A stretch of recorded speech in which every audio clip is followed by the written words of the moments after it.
చూడండి ఒకసారి. అసెంబ్లీ సాక్షిగా రేవంత్ రెడ్డి అబద్ధాలు ఆడిండట. నిన్న హరీష్ రావు తెలంగాణ భవన్లో ఒక పవర్ పాయింట్ ప్రజెంటేషన్ ఇచ్చిండు. ఇప్పుడు ఇదే లెక్కన సరే మీకు పవర్ పాయింట్ ప్రజెంటేషన్కి మీకు అవకాశం ఇవ్వకపోవచ్చేమో, కానీ గతంలో కూడా మీరు కేసీఆర్ పవర్ పాయింట్ ప్రజెంటేషన్ ఇచ్చినప్పుడు ఇటువైపు నుంచి కూడా వీళ్ళు అడిగిరు బట్టి విక్రమార్క మేము కూడా ఇస్తామని అంటే అంగీకరించలే. ఇప్పుడు వీళ్ళు అంగీకరించలే. అధికారంలో ఉన్నప్పుడు గట్లే ఉంటుంది. ఇప్పుడు మీరు అసెంబ్లీలో డిస్కషన్లో పాల్గొనకుండా తెలంగాణ భవన్లో ప్రెస్ మీట్ పెట్టి ఆడ పవర్ పాయింట్ ప్రజెంటేషన్ ఇచ్చారు. అదేదో అసెంబ్లీలో గట్టిగా మాట్లాడి ఉంటే ప్రజలకు వెళ్ళేది కదా. ఇప్పుడు నేనంటున్న మాట కాదు, కల్వకుంట్ల కవిత మీ కుటుంబ సభ్యురాలు కూడా అదే చెప్తున్నది. అసెంబ్లీకి రాకుండా అక్కడ తెలంగాణ భవన్లో పెడితే ఎవడు చూస్తాడు? మీది అసెంబ్లీలో కదా మీరు డిస్కస్ చేయాల్సిందని ఆమె కూడా అంటున్నది. నదీ జలాలు కాంగ్రెస్ ద్రోహాలు అనే అంశంపై తెలంగాణ భవన్లో పవర్ పాయింట్ ప్రజెంటేషన్ ఇస్తున్న హరీష్ రావు. కేసీఆర్ వల్లే నష్టమంటూ తప్పుడు మాటలు. చంద్రబాబుకు చెబితే రాయలసీమ ఆపారని అబద్ధాలు. ఏపీ వాళ్లే తప్పంటున్నారు. సిగ్గుంటే ముఖ్యమంత్రి రాజీనామా చేయాలి. ముఖ్యమంత్రికి కాళేశ్వరంపై కక్ష, పాలమూరుపై పగ. 28 డిపిఆర్లు పంపాం, 7 అనుమతులు తెచ్చాం. కాంగ్రెస్ ప్రభుత్వం ఒక్క డిపిఆర్ను కూడా పంపలే. శ్రీశైలం తుంగభద్రలో నీటి వాటాను దక్కించుకునేందుకే పాలమూరు రంగారెడ్డి ఇంటేక్ను జూరాల నుంచి మార్చాం. నన్ను అరెస్టు చేస్తారో హత్య చేయిస్తారో అయినా కాంగ్రెస్ అన్యాయాన్ని ఎండగడతాం. కేసీఆర్ ఆధ్వర్యంలో మరో జల పోరాటం అట. ఎడ చేయాలి మీరు జల పోరాటం? అసెంబ్లీని వదిలేసి జల పోరాటం అంటారు ఎట్లా? ఇక్కడ మేమేమి రేవంత్ రెడ్డికి సపోర్ట్గా మేము మాట్లాడట్లేదు. మీరు కేసీఆర్, హరీష్ రావు, కేటీఆర్, రేవంత్ రెడ్డి, కిషన్ రెడ్డి మీరు అంత ఒకే తాను ముక్కలు. మీరు తెలంగాణకి న్యాయం చేసేటోళ్ళు, తెలంగాణ సోయున్న లీడర్లు మీరైతే కాదు. అర్థమైందా? అయితే విషయం ఏంటంటే ఈయన ఏమంటున్నాడు, రేవంత్ రెడ్డి ఏమన్నాడు, నేను చంద్రబాబు నాయుడికి చెప్పి రాయలసీమ ఎత్తిపోతల పథకం ఏదైతే సంగమేశ్వరం ఉందో ఆ సంగమేశ్వరాన్ని ఆపించాను. అవసరమైతే హరీష్ రావుని, కేసీఆర్ని, అక్బరుద్దీన్ ఓవైసీని, ఏలేటి మహేశ్వర్ రెడ్డిని, ఇంకెవరినైనా అందరినీ కలిపి ఒక నిజ నిర్ధారణ కమిటీ వేసి అధ్యక్ష మీరు వెళ్ళి చూడండి అది ఆగిపోయింది అని చెప్తున్నారు. ఎక్కడ ఆగిపోయింది అని హరీష్ రావు అంటున్నాడు. చాలా మీరు ఇప్పుడు ఏం చేయాలి, తక్షణం మీరే అవసరమైతే మీరు మీ అపోజిషన్ పార్టీలన్నీ కలిపి ఒకసారి వెళ్ళి చూడండి. ఎవరు చూడలేదు. ఆయన అంటున్నది నిజమో కాదో ప్రాక్టికల్గా చూపించే ప్రయత్నం చేయండి, ఆగిందా లేదా అన్నది. నెంబర్ 1. నెంబర్ 2, మీరు ఏమంటున్నారు, చంద్రబాబుకు చెప్తే రాయలసీమ ఆపారని అబద్ధాలు చెప్తున్నాడు రేవంత్ రెడ్డి అని మాట్లాడుతున్నారు. అంటే మీరు ఒప్పుకుంటున్నారు కదా, సంగమేశ్వరం ద్వారా రాయలసీమ ఎత్తిపోతల పథకం ద్వారా ఆంధ్రప్రదేశ్కి నీళ్లు వెళ్తున్నాయని మీరు ఒప్పుకుంటున్నారు కదా. అలాంటప్పుడు మరి ఎవరి హయాంలో ఇది అయింది? దీనికి ఆన్సర్ చేయాలి కదా. ఎవరి హయాంలో ఈ సంగమేశ్వరం రాయలసీమ ఎత్తిపోతల పథకం కట్టబడ్డది? కేసీఆర్ హయాంలో కట్టబడ్డది.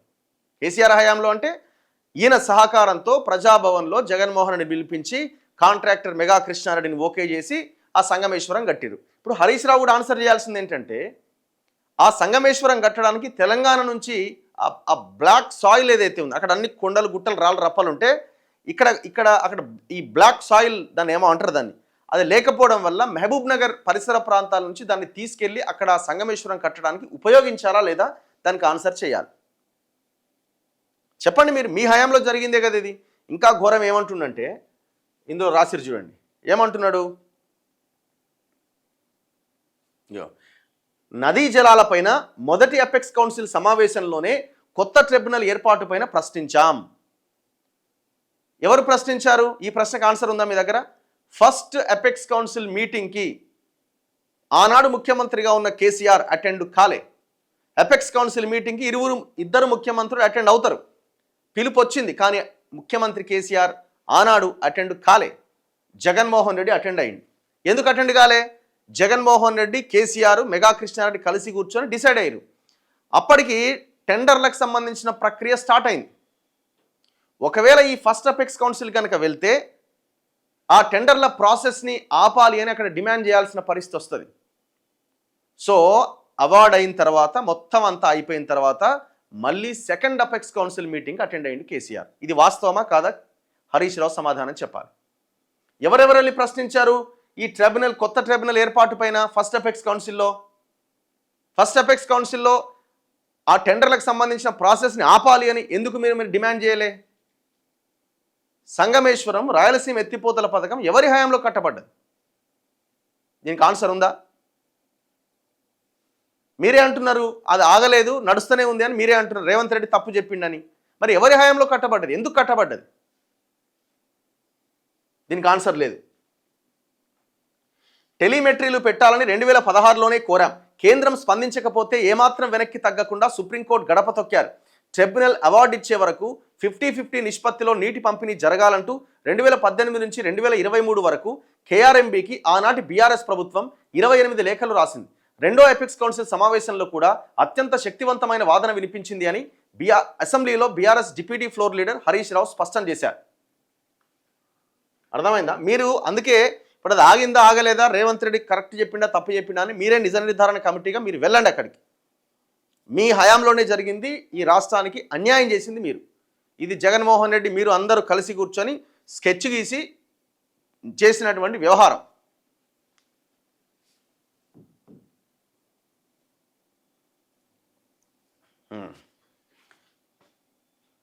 ఇప్పుడు జూరాల నుంచి ఎందుకు మార్చారు, శ్రీశైలంకి ఎందుకు తీసుకొచ్చారు ఈ పాలమూరు రంగారెడ్డి ప్రాజెక్ట్ అంటే? దానికి ఏంది మీరు చెప్తున్నది? శ్రీశైలం తుంగభద్రలో నీటి వాటాను దక్కించుకోవాలన్నట. జూరాల దగ్గర పెడితే బెటరా, శ్రీశైలం దగ్గర పెడితే బెటరా? దానికి ఆన్సర్ చెప్పండి ఫస్ట్. ఈ నీటి వాటాను ఇంకొక రకంగా ఎట్లా దక్కించుకోవాలో ప్లాన్ చేయాలి, కానీ జూరాల దగ్గర ఉన్నటువంటి పాయింట్ని ఇంటేక్ పాయింట్ ఇక్కడికి ఎందుకు మార్చడం జరిగింది? అసలు మీరు నేను అనేది ఏంటంటే, మీరు అసెంబ్లీని గాలికి వదిలేసి అసెంబ్లీలో పాల్గొనకుండా, పోనీ అసెంబ్లీలో మీ గొంతు పూర్తిగా నొక్కి అసలు మిమ్మల్ని కనీసం మీకు మైక్ కూడా ఇవ్వకపోతే అప్పుడు ఏమైనా నిర్ణయం తీసుకుంటారంటే ఒక అర్థం ఉన్నది. ఫస్ట్ డే అసెంబ్లీ స్టార్ట్ అయిన ఫస్ట్ డే అయిపోయింది. సెకండ్ రోజు అంటే ఒక రోజు అయిపోయింది, మధ్యలో 2 రోజులు గ్యాప్ వచ్చింది, ఇంకొక రోజు. ఫస్ట్ రోజు కేసీఆర్ వచ్చిండు, 2 నిమిషాలు కూర్చుంటే అవతల పడ్డాడు. ఆ సెకండ్ రోజు సభ స్టార్ట్ అయిందో లేదో మీరు బహిష్కరించి మీరు అవతల పడ్డారు. మరి ఎందుకు ఆ సభలో ఉండలే? మీరు ఆ సభలో ఉండి మీ వాయిస్ని, ఇప్పుడు వాళ్ళు గంట సేపు మాట్లాడితే మీకు అరగంట అన్నారు కదా, 20 నిమిషాలు అన్నారు కదా, ఆ సభని ఉపయోగించుకొని మీరు చెప్పాల్సిన వాదన మీరు వినిపించి రేవంత్ రెడ్డిని ఎండగట్టి మీరు బయట ఇట్లాంటి పవర్ పాయింట్ ప్రజెంటేషన్లు ఇవ్వచ్చు కదా. ఆ ప్రయత్నం ఎందుకు జరగలేదంటే అక్కడ దొరికిపోతారు కాబట్టి. ఇగో ఎవరు ఈమె కల్వకుంట్ల కవిత మాట్లాడుతుంది, బీఆర్ఎస్లో తోకనే కుక్క నూపే పరిస్థితుందట. కుక్క తోక ఎవరినంటుంది ఆమె? హరీష్ రావుని అంటుంది. అసెంబ్లీ బహిష్కరణ నిర్ణయం హరీష్ దా బీఆర్ఎస్ దా అని క్వశ్చన్ చేస్తున్నది. అసెంబ్లీని బహిష్కరించాలి అన్న నిర్ణయం హరీష్ రావు దా బీఆర్ఎస్ పార్టీదా? ఆమె ఏమంటుంది, నేను ప్రెస్ మీట్ పెట్టి నేను హరీష్ రావుని ఒక మాట అనేసరికి ఆయన ఇగో హర్ట్ అయిపోయి వెళ్ళిపోయింది, సభ నుంచి మొత్తం బహిష్కరించి వెళ్ళిపోయిందని. ఎందుకంటే ఆయనే డిప్యూటీ ఫ్లోర్ లీడర్గా ఉన్నాడు. ఫస్ట్ కేసీఆర్ అయితే ఆయనే డిప్యూటీ ఫ్లోర్ లీడరు. సో కాబట్టి ఆయనే నిర్ణయం తీసుకున్నది కవిత మాట. కానీ ఓన్లీ హరీష్ రావు మాత్రమే నిర్ణయం తీసుకోవడానికి అవకాశం ఉందా కేసీఆర్కి తెలియకుండా? అంత సినిమా లేదు అక్కడ. కవితకు తెలియదు ఆ విషయం. కాకపోతే ఏంటంటే ఆమె target only personal attack Harish Rao మీద ఉన్నది. మరి ఇది కేసీఆర్, కేటీఆర్, కవిత ముగ్గురు కలిసి, సంతోషరావు ముగ్గురు కలిసి హరీష్ని బయట గెంటేసే ప్రయత్నం ఏమైనా జరుగుతున్నదా? లేదు ఇటువైపు ఏమన్నా రేవంత్ రెడ్డో ఇంకెవరో కలిసి హరీష్ని ఒక్కరిని బయటికి లాగేస్తే పార్టీ కొలాప్స్ అవుతుందనే ఇటువైపు ఇంకేమైనా ప్లాన్ జరుగుతున్నదా? ఏదైనా జరగవచ్చు, ఏదైనా జరగడానికి అవకాశం ఉన్నది.